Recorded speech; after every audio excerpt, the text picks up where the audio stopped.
Kamusta naman dyan, JJ po? Wala ka bang pambayad ng interior designer pero gusto mo ipagawa ang iyong dream bedroom?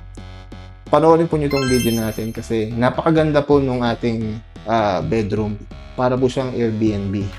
And kung meron kayong picture na nakita sa Pinterest na gusto nyong gayahin pero di nyo alam kung paano i-execute, dito marami po kayong matututunan sa ating video. And marami rin tayong gamit na galing Shopee o Lazada lang. To change costume lang tayo, then pasok po tayo sa ating kwarto. Tuloy na po tayo sa bedroom.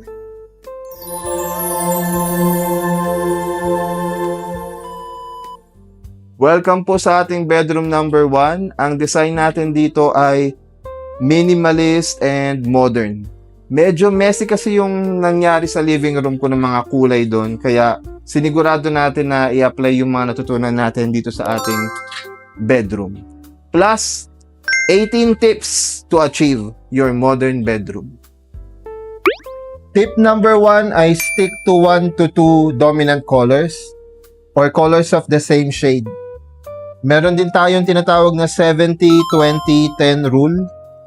70% ng kulay ay sa wall and sa floor. And then mga 20% usually ng kulay sa mga furniture.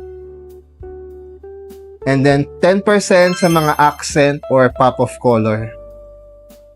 So sa ating bedroom, 70% ng kulay ay rich brown. Like dito sa blinds, sa floor, dito rin sa ating cabinets, and meron din sa ating pillows na medyo pagka dark brown, tsaka sa ating wall. Then 20% ay parang light yellow dito sa ibang part din ng ating wall. Yung wall natin dyan mukhang white pero parang light yellow yan. Meron din dito sa ating pillows. And then 10% ay lighter shade ng brown. Like dito sa pillows nating iba. Sa ating carpet. And then sa ating ceiling. So kita nyo naman mas cohesive yung effect niya. Yung color combination natin bumagay. Mature vibes ang datingan niya. Simulan natin sa ating floor. So ito, hindi ako sure sa actual size niya. Pero parang pahaba yung sukat niya na glossy wood design. Sa CR, sinabi ko na avoid glossy tiles since laging basa dun. Pero dito sa bedroom, pwedeng-pwede na yan yung glossy. Maganda siyang tignan. Nakikita niyo yung kintab niya and nire-reflect niya yung mga lights natin.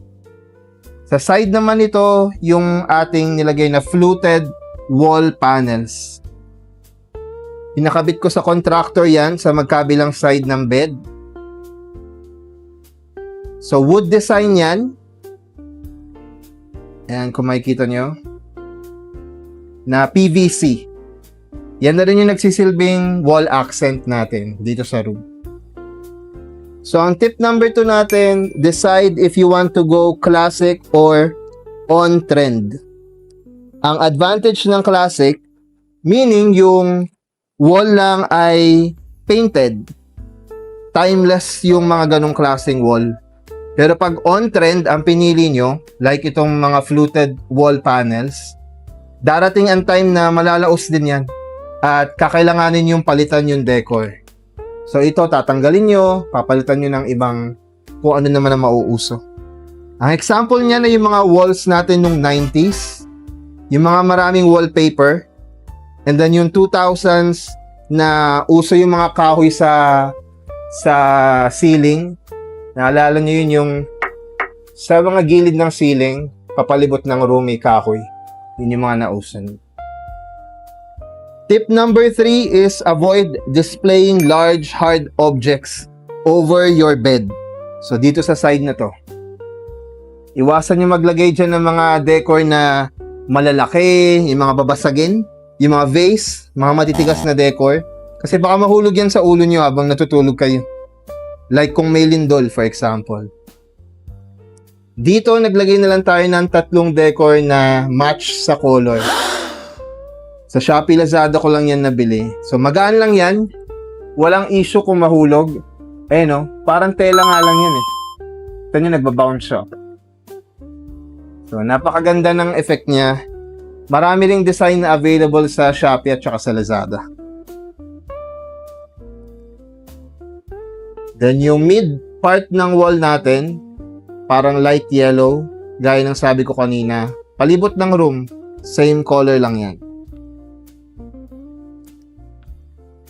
Tip number 4, kung meron kayong pinaka-paggagastusan sa house nyo, dapat yun ay ang inyong bed, ang inyong kama.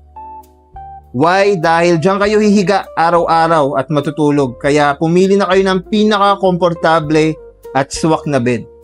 Well, unless hindi kayo mahilig matulog, tsaka lagi kayo nasa labas din, hindi nag-a-apply yun sa inyo. So ito po ay queen size na bed frame. And then may design din yung kanyang headboard. Nakalimutan ko lang kung anong tawag dito pero malambot siya. So para siyang mga pillows na pa-square na pinagsama-sama. Or parang marshmallow siya tignan. Kulay gray. Ayan. Itong bed frame natin sa Facebook ko yan nabili. And wala siyang drawer sa ilalim. Pero lahat ng sides niya, meron ding design. Ayan no. Same design nung nasa headboard niya. Sa palibot niyan, meron siyang ganyang design. Pati dito meron din yan sa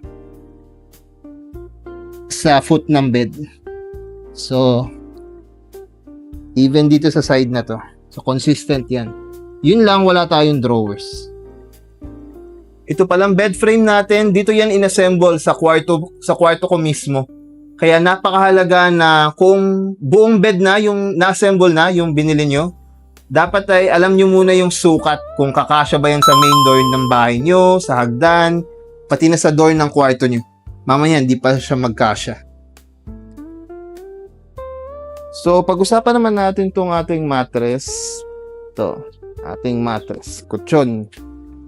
Marami akong pinagpilian nun May SM, Uratex, kaso masyado malayo yung Uratex. Wilcon. Ang napili ko, Mandawi.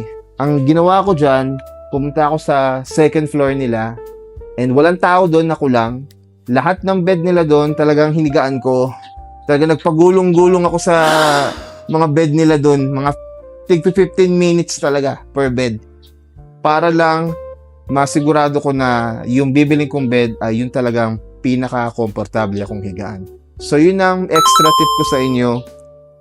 Subukan nyo yun bago nyo bilhin yung bed. Huwag kayong magmadali. Find time na matest talaga yung mga bed bago nyo kunin. Yung iba nating pillows galing Mandawi din.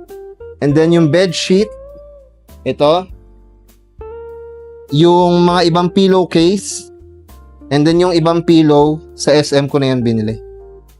Ang tip number 5, huwag kayong bumili ng mga kakasabi ko lang sa mall dahil ang mahal. Marami namang online seller na mas mura, siguraduhin nyo lang na magbasa ng review. Ito pong duvet cover. Ito, duvet cover po yan. Sa Facebook ko to nabili. Sobrang ganda niya, pero medyo horror story lang yung experience natin kay FB seller. Kaya hindi ko siya ma-recommend. Kaya inuulit ko, read reviews. Tip number 6, pagdating sa duvet, ito versus mga comforter. If may budget, go for duvet. Kasi mas fluffier siya. Kita niyo yung itsura niya sa bed.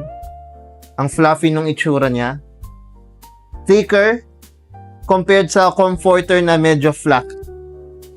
Ang pinagkaiba ng duvet sa comforter, yung comforter single piece lang yon. Para siyang malaking kumot o blanket na makapal. Kumbaga kung meron kayong bedsheet, yung comforter para nakapatong lang siya dun sa bedsheet. Yung duvet naman, mas makapal siya. And 2 pieces yan. Meron niyang insert sa loob. And then yung kanyang mismong cover. So itong duvet cover na to, meron yang makapal na parang material sa loob. So advantages nitong duvet ay yung cover lang dito ang madalas nilalaban. Meaning ito lang. Meron yang zipper somewhere. So tatanggalin mo yung nasa loob and ito lang yung lalaban mo. Sa comforter, lalaban mo yung buong piece ng comforter nyo. So mas mahirap yun and baka hindi pa siya magkasya sa washing machine. Isa pang advantage ng duvet compared sa comforter ay kapag gusto nyong palitan yung color scheme o design ng inyong bed o ng room, depende sa season o mood nyo, madali lang siya kasi yung cover lang ang papalitan nyo. Ayan. Ako marami akong mga iba pang duvet cover na nakatago na ibang kulay din. So yun ang maganda niyang advantage. Ito naman ang tawag dito ay bed runner or bed scarf. May kita nyo, nilagay natin siya dito. Parang brown siya para makomplete yung look ng ating bed. Yung pillowcases natin, iba-ibang size, shape, at color. So may parang extra large sa likod na pahaba. Ito medium, and then ito small na pa-square. Ayan. So iniba-iba lang natin yung kulay para meron siyang para interesting ang itsura niya. Sa magkabilang side ng bed, meron tayong bedside table or cabinet. Ayan. Sobrang na-happy ako dito kasi swak na swak yung kulay niya sa room natin. Kita niyo naman, bumagay talaga. Sa Shopee Lazada ko lang yan nabili. And marami pa tayong storage dito pag ganyan yung open niya. Tinernohan na natin ng lamp. Galing Shopee Lazada lang din. 3 temperature din yan. Ayan. So, nalalakasan yung light niya and chargeable siya. So, ayoko kasi ng masyadong malaking lamp kasi baka matabig lang. Ayaw ko rin nung babasagin. Pero yan yung itsura niya. So, magkabilang side, meron niyang cabinet and yung ating lamp. Sa side na to, meron tayong fragrance diffuser. Meron din tayo niyan sa CR. Sobrang bango niyan. Takot kasi ako sa kandila, lalo na sa kwarto. Kaya ito yung binili ko. And then meron din tayong clock dito sa wall na nag-match din yung kulay. Silent clock yan, so wala kang maririnig. And glow in the dark. Meron tayong 2 bintana dito sa ating bedroom. Side na yan and side na to. Pinakabitan natin ng Korean blinds na brown. Like itong nakikita nyo. Tip number 7 ay go for curtains kung may budget. Kung akong tatanungin nyo, kortina talaga yung gusto ko. Kaso mahal talaga yung kortina. And if mapapansin nyo, meron tayong beams dito sa ceiling. Structural beams yan, so hindi natin makokontrol kung saan siya nakapwesto. And yun din yung reason kaya hindi tayo makapaglagay ng floor to ceiling na curtains. But if modern look, go for floor to ceiling na curtains. In the middle of the ceiling natin, meron tayong LED light from Shopee Lazada rin. And mapapansin nyo, nilagyan natin yan ng circular element para merong shape yung room natin. Bukod dyan sa ceiling light, ito, circular din yung ating bedside table para may texture. And then, meron din pala tayong pin lights sa corner ng ating room.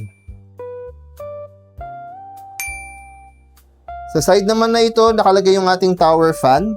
Buy one, take one ko yan nabili sa Shopee Lazada. Kapag Elising fan kasi, medyo hindi siya talaga bagay sa aesthetic. Kaya ito na lang kasi compact, onting space lang yung nasasakop niya. And then meron tayo ditong extension, and then yung ating AC na 0.6 horsepower lang yan from Shopee Lazada lang din. Tip number 8, lagay kayo ng carpet sa bedroom na masarap sa paa. Ibagay nyo yung kulay sa room nyo, gaya nito. Shopee Lazada lang din to. So, nako-complement niya yung kulay ng ating bed. And napaka-fluffy. And sama nyo na rin ng tip na huwag kayong kumain sa bedroom para hindi mahirap i-vacuum yung inyong carpet. And now, ito na ang pangmalakasan nating cabinet. Yan, napakaganda. Kasama to sa kontrata namin ni contractor. And dito talaga ako sobrang napawaw sa gawa nila. May napanood akong vlog noon ni Donnie Pangilinan. And yun yung nainggit ako sa itsura ng cabinet niya. Kaya yung picture nun yung binigay ko kay contractor. And na-achieve naman nila ng sobra. So brown ang kulay niya para match sa ating aesthetic. And marami rin siyang drawer dito. So may mga drawers dyan. May mga shelves. And then may mga sabitan din tayo sa loob. Wala ring handle para seamless yung look. And may lights din pala yan. Mamaya, i-on natin yung kanyang lights. Tip number 9 ay kung maliit lang yung room nyo, gaya nung akin, then go for transparent glass cabinet doors, gaya nito. Pag wooden door kasi, nakakasikip yun ng room. Imagine niyo kung wooden door yan. Kung malaki naman yung room nyo, at makalat yung loob ng cabinet, then don't go for glass cabinets na. So, buksan naman natin itong mga cabinet. So, push to open yan. Parang ganyan. So, meron tayong mga shelves na wala pang laman. Although matagal na kami lumipat dito, hindi ko pa nalalagay lahat ng gamit. Ayan pala, iwas moisture. Parang yung nilalagay yung uling sa fridge. And then, put tayo sa gitna. Push to open din. So, meron diyang malaking space sa taas. And makintab din pala yung look niya. Ang ganda. Dito, meron tayong hanger, may sabitan. Ito yung pindutan ng ating light. So, hindi siya sensor na light kasi wala tayong budget. And then, dito yung ating mga drawer. Ayan. Tip number 10 ko sa inyo. Bili kayo nitong storage organizers. Ito, meron yan sa Shopee, Lazada. Napakamura lang yan.